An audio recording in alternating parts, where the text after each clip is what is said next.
শুভেচ্ছা সবাইকে, আশা করি সবাই ভালো আছেন। সাগরকন্যা কুয়াকাটার এই ভ্রমণ ভিডিওতে আপনাদের সবাইকে স্বাগতম। এখন ভোর 6টা বাজে।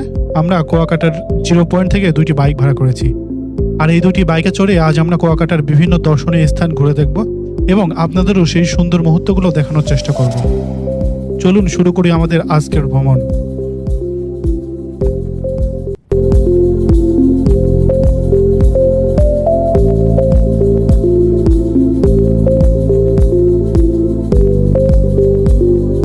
সকালের এই স্নিগ্ধ বাতাসে ভোরের সূর্য ওঠার আগ মুহূর্তে সাগরকন্যার বুকে এভাবে ছুটে চলা সত্যিই এক অসাধারণ অনুভূতি। চারপাশের নীরবতা, হালকা বাতাস আর সমুদ্রের গর্জন সব মিলিয়ে মুহূর্তটা যেন আরো বিশেষ হয়ে উঠেছে। পর্যটক ঘুরতে আসে কুয়াকাটা, বারবার আমাদের সাথেই ঘুরে বাইক দিয়ে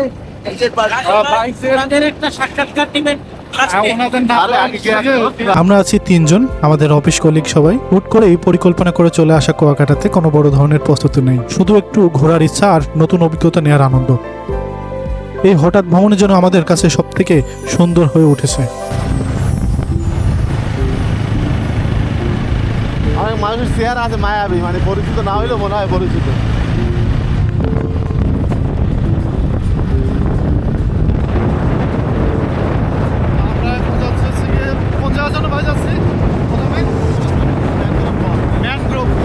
সর্বপ্রথম আমরা যাচ্ছি কুয়াকাটার ম্যানগ্রোভ বনের দিকে। এরপর লাল কাঁকড়ার চর ঘুরে আমরা বাইকে করে আরও প্রায় 11টি দর্শনীয় স্থান ভ্রমণ করব।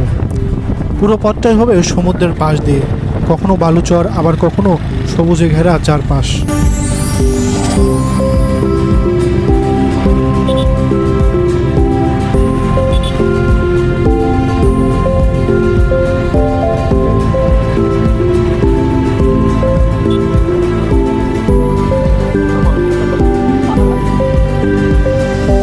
কিছুক্ষণের মধ্যেই আমরা পৌঁছে গেলাম ম্যানগ্রোভ এলাকায়।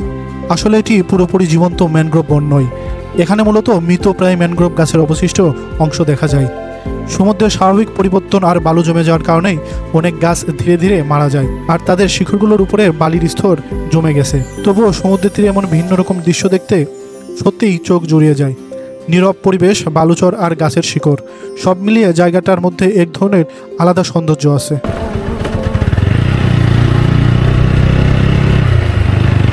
জোয়ার সময় পানি হয়ে যায়, হয়ে যায় অবশ্যই। এই ঝিনুক আছে এখানে দাঁড়াই।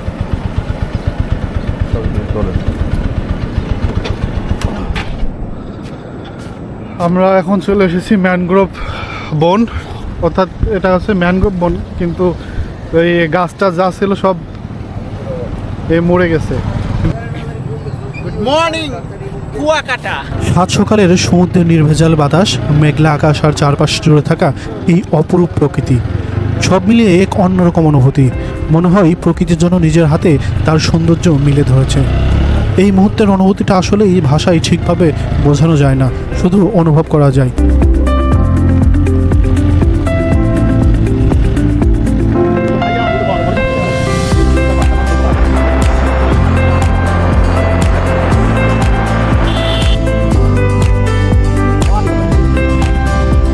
এখন আমরা যেখানে দাঁড়িয়ে আছি এটা গঙ্গামতির লেক পার, আর এখান থেকে ডিঙি নৌকায় করে আমরা ওই পারে পার হব। এখানে আমরা দাঁড়িয়ে আছি ডিঙ্গি নৌকার জন্য।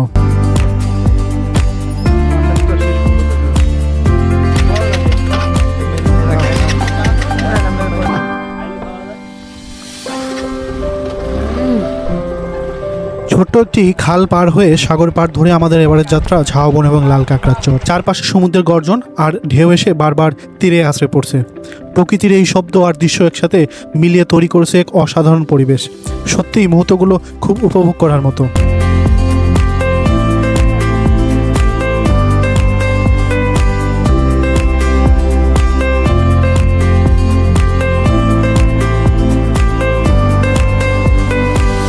এখন আমরা আছি লাল কাঁকড়া চরে, কিন্তু দুঃখের বিষয় লাল কাঁকড়াগুলোর খুব কাছে যাওয়া যাচ্ছে না। দূর থেকে আমাদের উপস্থিত টের পেয়েই দ্রুত তারা নিজেদের গর্তে লুকিয়ে পড়ছে। তবুও চারপাশে অসংখ্য ছোট ছোট গর্ত আর মাঝে মাঝে লাল কাঁকড়ার দৌড়ঝাঁপ সব মিলিয়ে জায়গাটার দৃশ্য সত্যি আলাদা এবং সুন্দর। প্রিয় বন্ধুরা, আমরা কাওয়াচর থেকে এখন আসি হচ্ছে গিয়ে লাল কাঁকড়ার চরে।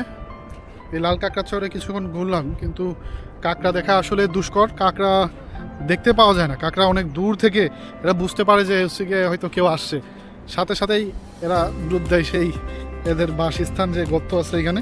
দেখুন এই যে এরকম গর্ত, এই গর্তর ভিতর কাঁকড়া থাকে, এরা মাথা বের করে থাকে।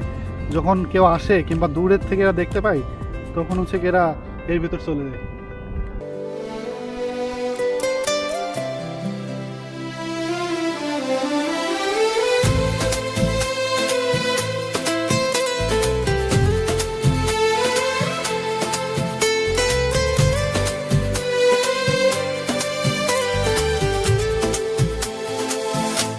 तेरे बिना अधूरा सा हूँ मैं, जैसे सांस बिना हवा के हो। तेरी खामोशी भी कह जाती है वो बातें जो लफ्जों से परे।